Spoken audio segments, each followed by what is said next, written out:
Welcome to Women in the Arena podcast, the podcast celebrating women doing extraordinary things in plain sight.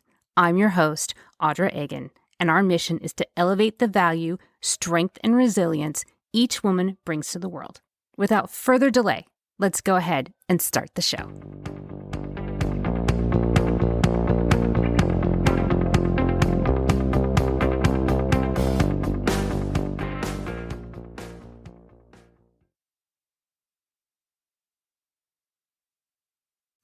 Welcome in, everyone. I'm Audra, your host of Women in the Arena podcast, where we celebrate women doing extraordinary things in plain sight. It's October, everyone. We've made it. We made it here together, and we're the home stretch of 2020. But we have a little bit more to go.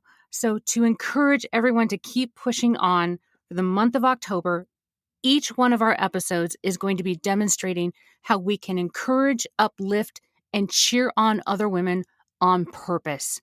The women that I'm going to introduce you to are remarkable, extraordinarily talented, and I cannot wait for you to meet them. Thank you so much for continuing to join me on this journey. So let's start the show.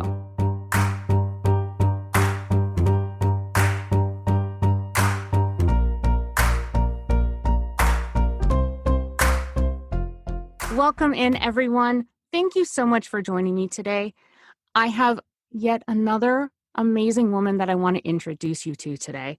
With me today is Amber Santos, who is currently a resident of Portland, Oregon, where she works as a brand marketing manager for a sportswear company focusing on their women's business line.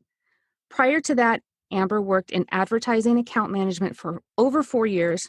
She earned her BS from CSU Long Beach in business and fashion merchandising, and her MBA in sports business from the University of Oregon. She did that, by the way, by working full-time.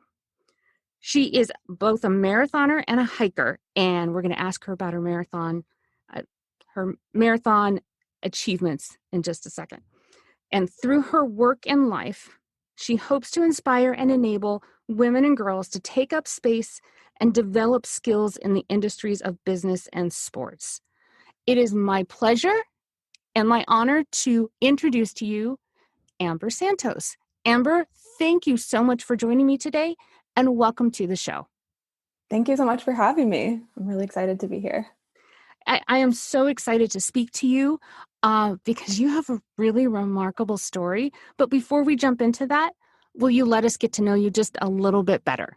Yeah, thank you. So just a little background about me.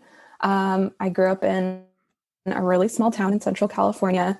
I have a very large family, which I can probably get into a little bit later. But I graduated from high school as a valedictorian and decided to move out of my small town and go to school in Long Beach, California. So definitely was a culture shock going from population of 10,000 people to huge, diverse Long Beach. But I was so glad I made that transition. I graduated from Long Beach with my degree in business and fashion merchandising, and ultimately wanted to work in the fashion space, but ended up working in advertising, which I'm so grateful for. The firm that I worked for, first I started out at a much smaller firm with maybe 10 people, and I kind of had my hands in all sorts of parts of the business. And then I jumped into a bigger firm where I was working on a huge client, and I really loved my experience there. I felt like it was a great groundwork for my career and sort of set the table for me when it came to the business world. I loved the company I was working for, my clients, the team I was on, but ultimately I felt like there was something missing. And so that's why I eventually decided to get my MBA, and I wanted to focus in sports business. And that's primarily because a lot of my time, as Audra mentioned, was spent running. And I realized there are a lot of careers that I can have within the business space that are focused on sports. And this program that I found within the University of Oregon MBA program had a sports emphasis, which was kind of this perfect fit for me. And my time in the NBA was really awesome and challenging, as Audra alluded to. And I fortunately, after I graduated, ended up with my dream job. I got a call for this job that I was interviewing for on graduation day and ended up in the role that I'm in now. And I've been there for about 2 years. I mean, how fortuitous. And that just goes to show you that when you plan something, sometimes things don't always go according to plan, and that what actually ends up happening is better than you even had dreamed for, especially when you are in a role that is focused on the women's sports line, which if anybody has read any articles will know that that is one of the largest growing demographics in retail in general. Definitely. Yeah, it's a huge market and there's a lot of opportunity. And I don't think a lot of companies are really capitalizing on that right now. So it's exciting to work in that space. Well, I think it's really exciting to have you as a creative head in that organization. But before we start talking about what the message that we want to deliver today, I had alluded to you being a marathoner. And Amber, will you tell us about the goal that you set for yourself and what you achieved in that goal? Yeah. So in high school, I started playing a lot of different sports, and I think they call it sport sampling now. You try one thing, see if you're good at it, and then try the next thing, see if you're good at it.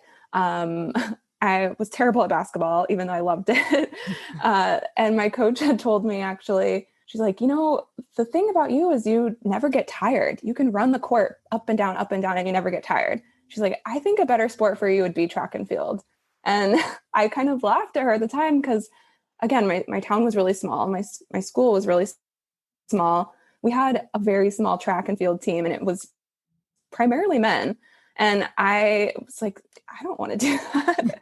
This isn't for me. But after she talked to the head coach of the track and field team, who then started showing up at all of my practices and slowly persuaded me to just come out and try.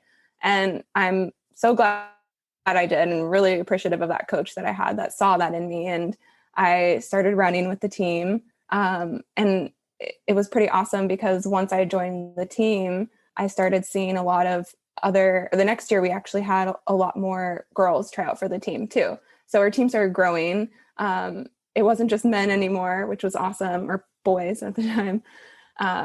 And so I sort of developed this passion in high school around running, and I didn't do it as much when I was in college. I decided to just stay really focused on my internships and schooling and whatnot.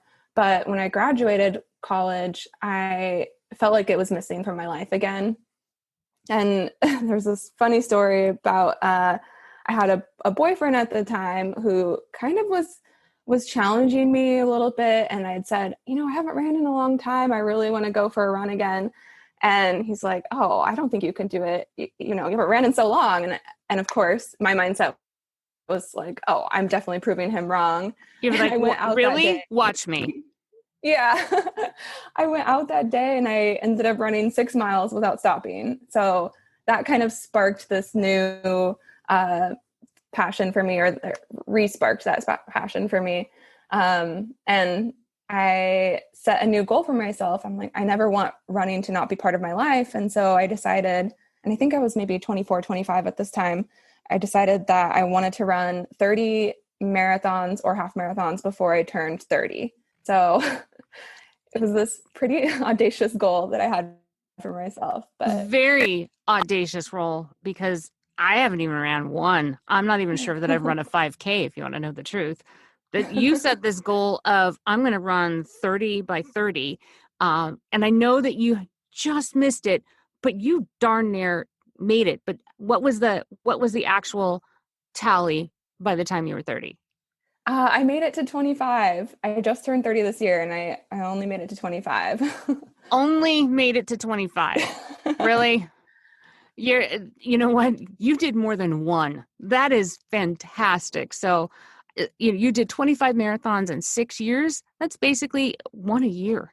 So kudos to you and hats off. And I wanted to give that highlight because I think that it was amazing. Let's go ahead and shift to what we wanted to talk about today, which I've got to say before I even present this is that Amber figured this out way before I have. And what we're going to talk about today is the idea of it's the journey rather than the destination. And I just figured this out this year. Full transparency, I literally just figured it out this year that it's what you do along the way to the destination than the actual destination. But Amber has figured it out way earlier, which means that she'll probably have many more experiences than I had because I was singularly focused to one direction.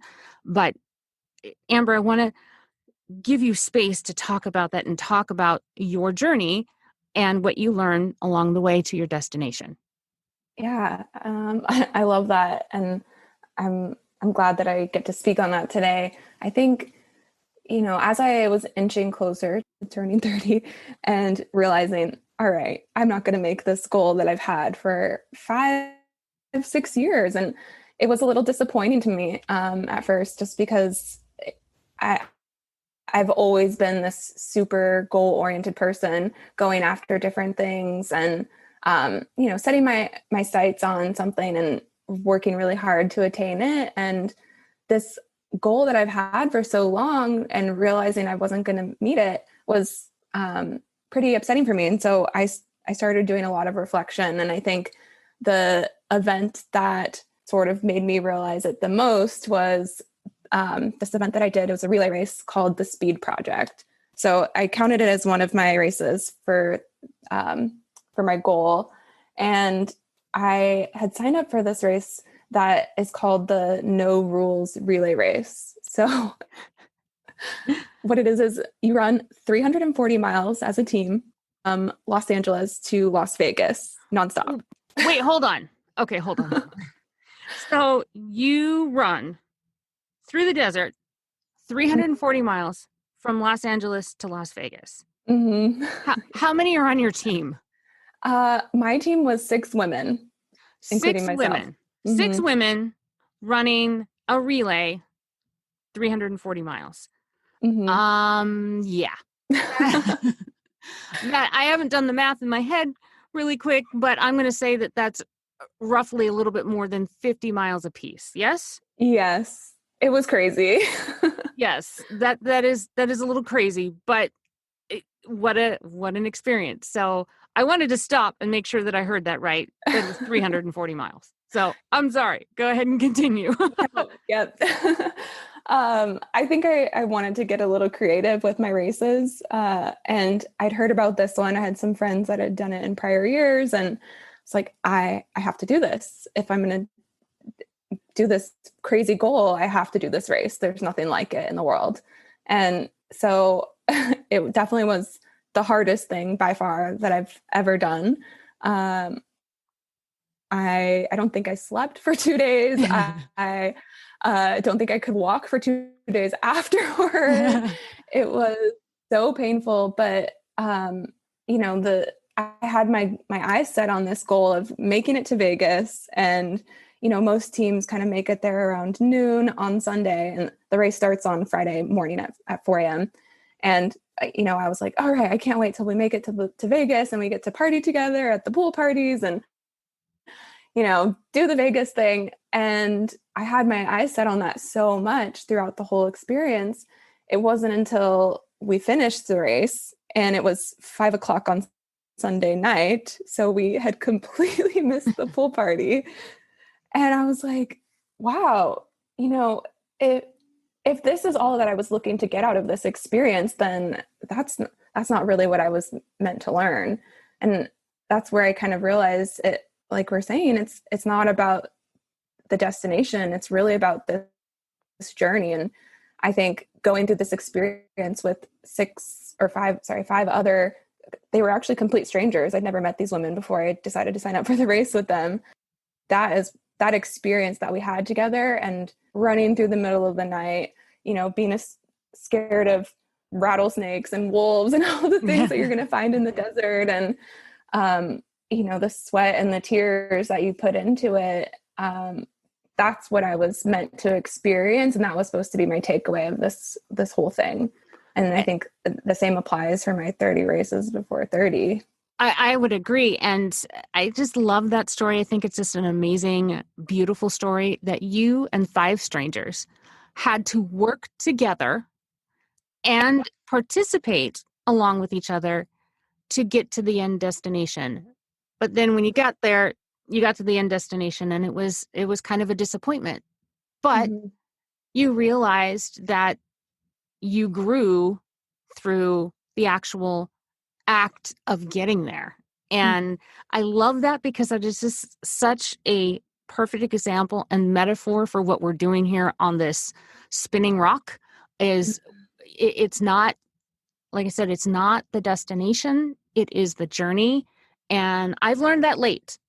I will fully admit that I've learned that late. But I think that it's so beautiful that Amber was able to have this experience, and she has taken that and applied that into her life experiences now and how she views life now. Um, so from that experience and having that eye-opening awakening, if you will, how has that changed what you do now and in your pursuits today? Mm-hmm.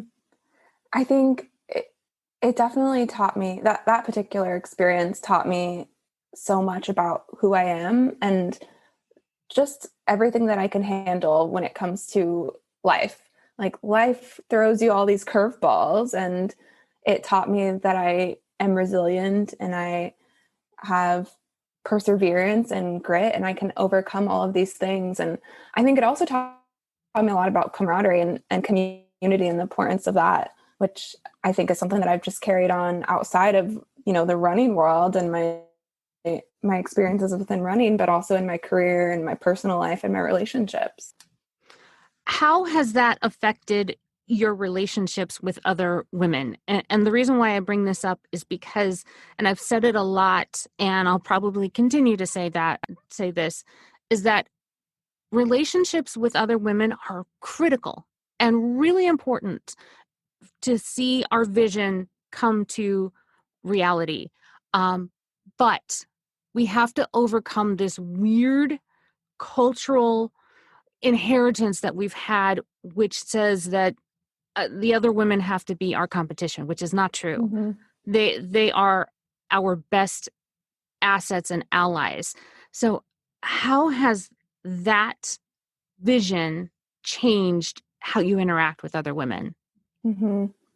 That's a great question. I have a lot to say on this topic. I think it is a huge frustration, and it's just really sad when you look at other women around you and you think about, oh, this always has to be a competition. I'm in competition with her, and we're fighting for the same things or fighting for the same thing, and there's only one of this thing, and that's not actually the case. I think I've learned that lesson different areas within my life. Definitely when I went to grad school, I was like, oh, I want to work for a major sports company. And that's one of the main reasons why I went to grad school. And I was like, well, everyone else here also wants the same thing. So, it's a competition. And I started to learn, the more you talk to people around you and women around you, you realize we're not after the same thing, but we can help each other get there. We can help each other get to that next step. And I recently spoke on a panel for work around, it was for Black Women's Equal Pay Day. And it was talking about negotiating and finances and equal pay and the fight for equal pay, since there's such a huge imbalance when it comes to what women earn versus men.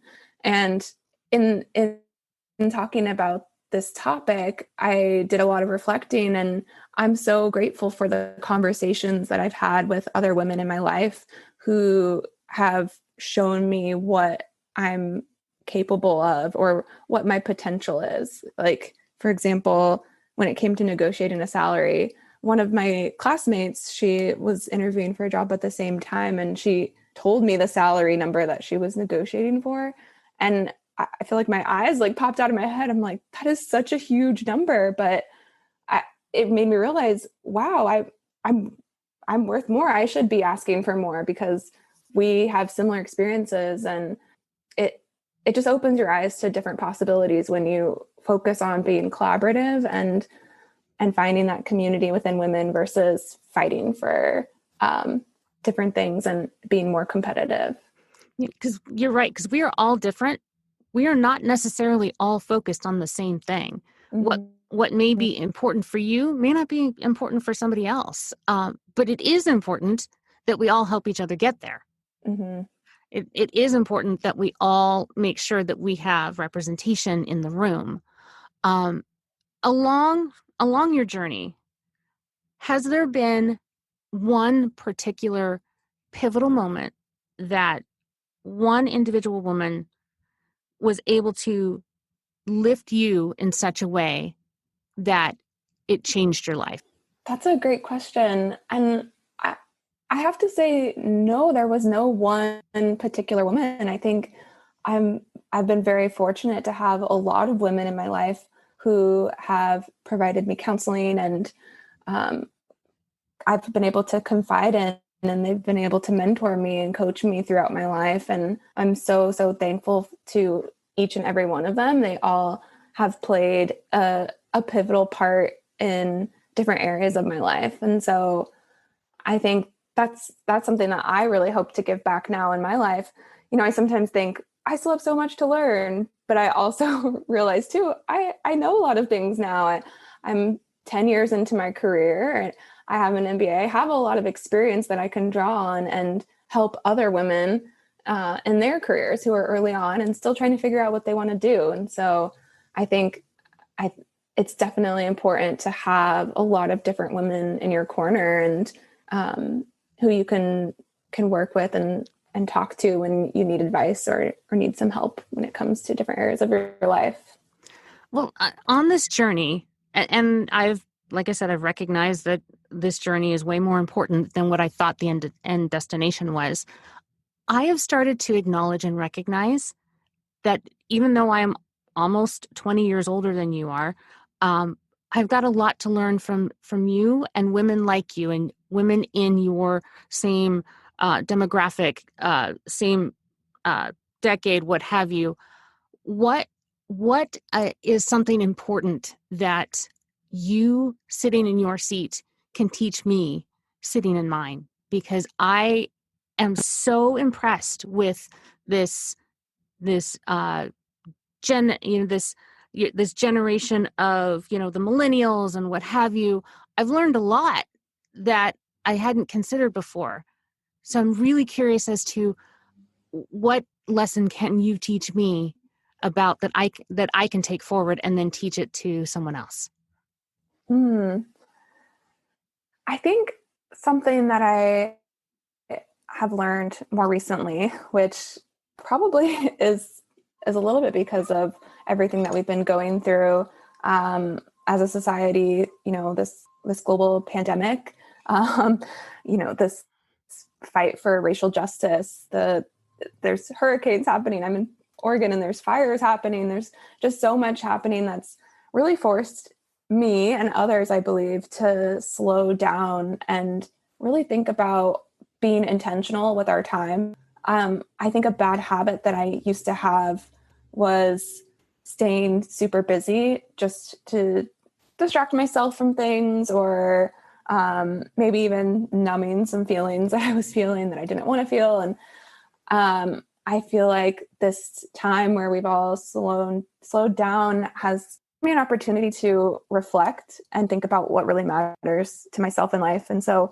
I think that's something that's really important, is thinking about the work that you're doing and asking yourself those hard questions. Am I doing this just for the sake of being busy, or am I doing this because of the output that I'll have, or because it's something I care about, or it's going to impact society in a certain way?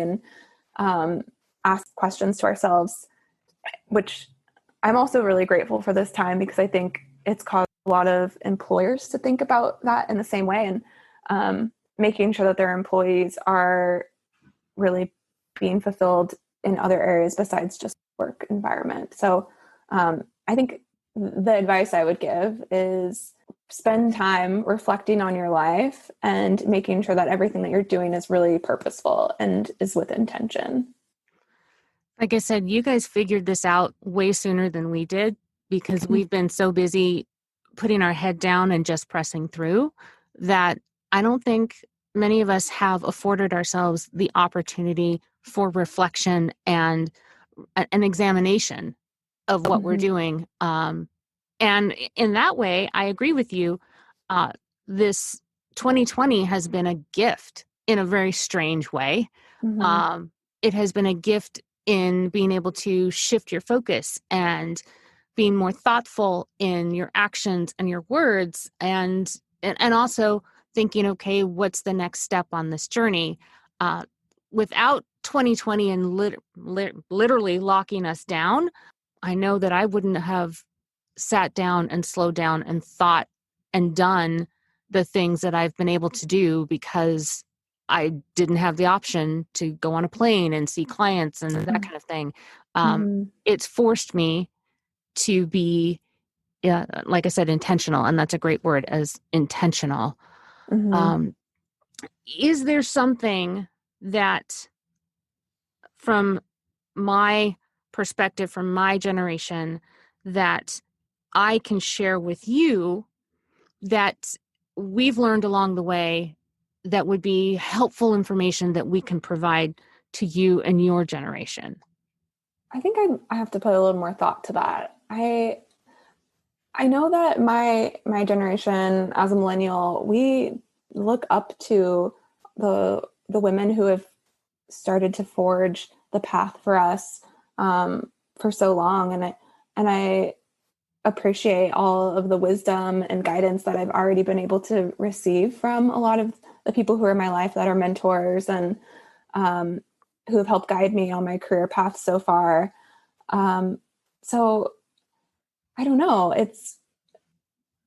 That's a hard question because I think there's a lot of women in my life who've been so willing to talk to me and help me. So I think it's just continuing to help lift each other up and make sure that we're not leaving anyone behind. That is, you know what? That's beautiful that you just said we're not leaving anyone behind, because that's the whole point of rising tide floats all boats. You've probably heard me say that before. You'll hear me say it again. It is, if we celebrate one woman's victory, it's a victory for all of us. And looking behind us and making sure that we are taking time to mentor the generation behind us is a time well spent. It's a great investment. And I personally enjoy speaking to millennials because you have such a fresh perspective on so many things that I never thought of. Uh, like Amber said, let's not leave anybody behind, and so we can move forward. Uh, Mm-hmm.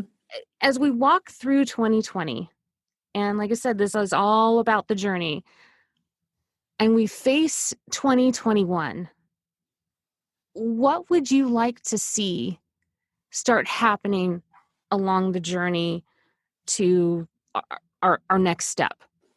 I think a lot of it has to do with our mindsets, right? Like, there's something that I learned recently on the topic of having this growth mindset. And I didn't realize I had, and the opposite of it, I guess, is a fixed mindset.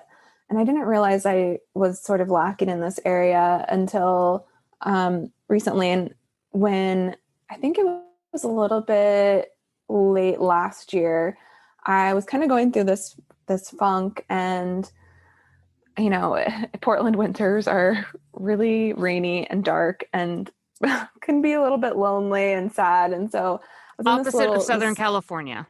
completely opposite. And as a Southern Californian, I was like, this is awful. Why do people live here? But Portland's growing on me. And I had a friend who's from the Pacific Northwest, and she told me that I should start doing this this gratitude journal. So every day I started writing down 3 things that I'm grateful for.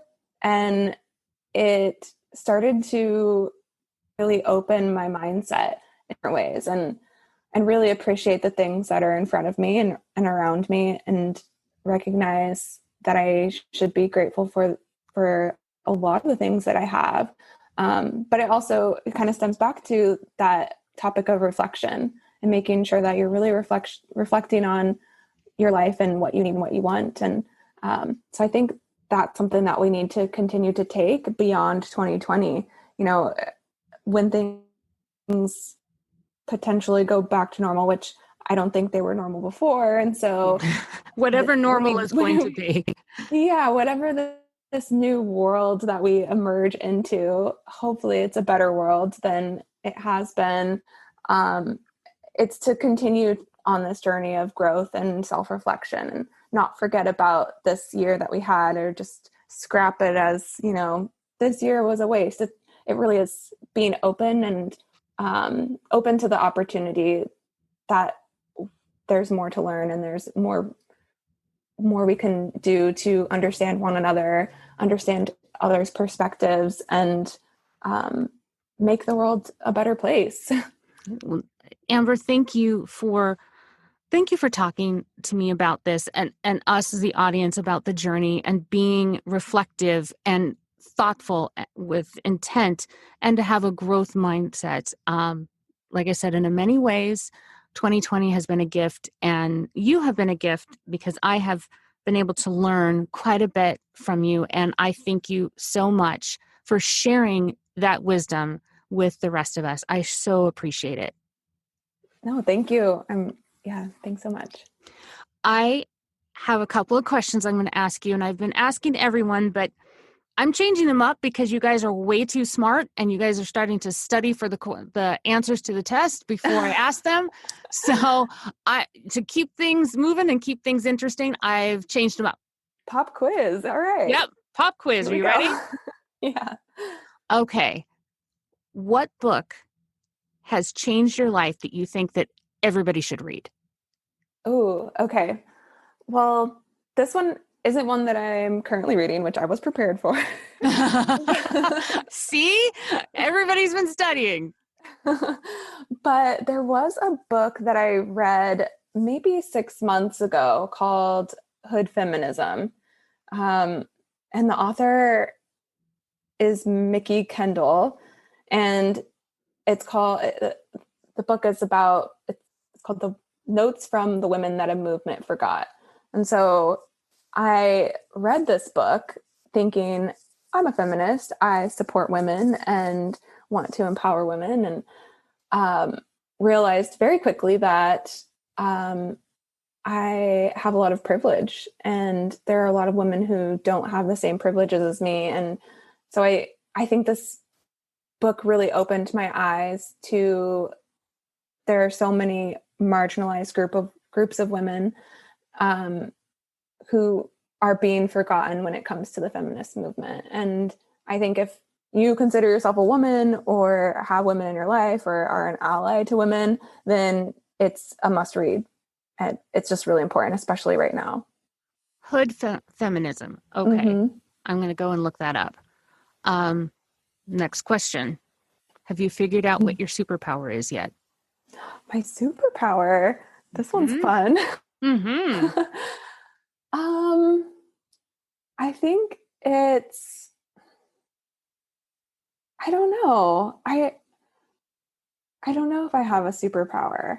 I think everybody has a superpower. Absolutely everybody does. I think I really enjoy connecting with individuals and really trying to understand their perspectives and their points of view. And that's actually kind of why I got into marketing and brand communications. It's as a way to better understand people and better relate to people. And so I would say that maybe is connecting with individuals. That's an important one, because if, again, as we've learned anything through 2020, people need to connect with other people. Mm-hmm. And we're missing each other right now. Mm-hmm. Google is great.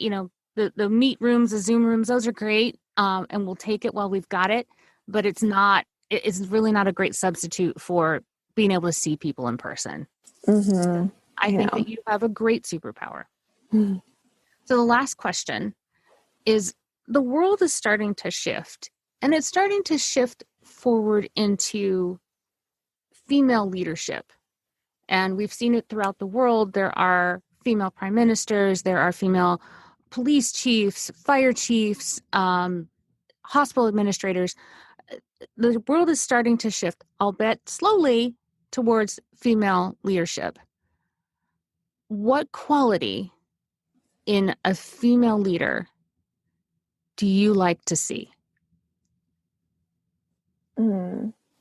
I think it's authenticity, not being afraid to be who you are. I think, and transparency, not being afraid for people to find out who you are. And because once we shed those layers or, break those walls down, that's when real connection starts to happen. And that's when we are able to, the more connections we have, the better we're able to create change in our world, in our lives, within each other. Well, Amber, thank you for being a game changer and helping me in trying to change the world one interview at a time. Mm-hmm. I am personally very happy that you are in it and you're trying to move us all forward one day at a time, one step at a time, just with your thoughtfulness and your intuitiveness and your desire to connect and communicate. And I thank you so much for doing that. Well, thank you for creating this platform. I'm just really appreciative of all of the women who have been on the podcast so far, and I'm really excited to see it grow. So thank you. Thank you. Thank you for spending this time with me. I so appreciate it. And I want to thank you all for your continued support. I couldn't do this without you all. I so appreciate your time and your attention, and we'll see you again next time. That's our show. Before I let you go, I have some business that I need to get to. First, I want to thank my guests. I am continually awed at your generosity of spirit and the vulnerability that you continue to bring to our conversations. To you, my audience, you are incredible. Thank you for growing with me, and I hope that I continue to exceed your expectations. And to my team that helps me pull this off every single week. To our composer, Star Diva, who is amazingly talented. To Alan Bruckner, our graphic designer. Thank you for taking my crazy ideas and giving it life.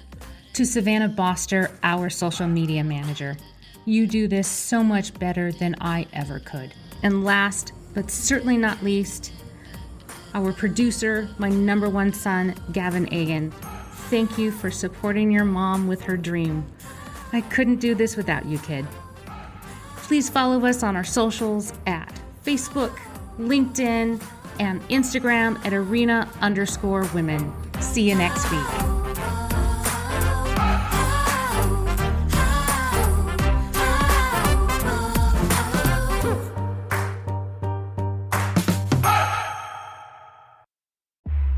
This is just the beginning.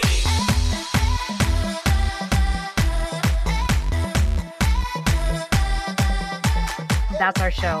I am so grateful for each and every one of you and your unwavering support and your continued belief in this movement that has become much bigger than me, much bigger than just a podcast. It has become this forward momentum that we are all doing together. If you are ready, or you know somebody that is ready to tell your story and share your value with the world, please connect with me. You can reach me at audra@womeninthearena.net. I am so honored and thankful that you will share your story with me, and I'll make sure that it is well taken care of. I will never stop thanking each and every one of you, and I cannot wait to talk to you again next week as we share another woman's story and we celebrate her doing extraordinary things in plain sight. We'll see you next time.